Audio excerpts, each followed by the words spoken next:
Talagang gagalingan mo kung paano mo gamitin yung finances mo. Kasi pag nagkamali ka at wala ka nang makukuhanan, di that's it. Balik ka uli sa pagiging employee. Ano yung pinaka-difficult times na na-experience niyo doon? Number one, siyempre, financials. Kasi nag-start ako mag-business, hindi naman ako ganun ka-liquid eh.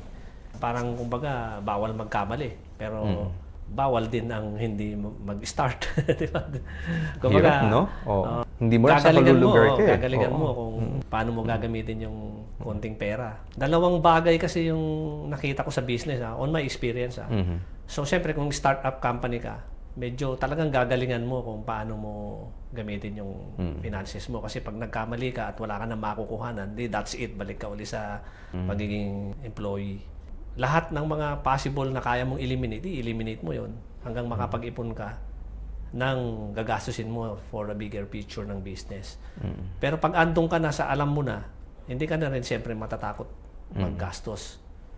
Kasi alam mo na eh. Alam mo na yung takbo ng negosyo. Kahit anong pang negosyo naman pasukin mo, kahit hindi mo yun porte, madali lang naman intindihin yun eh.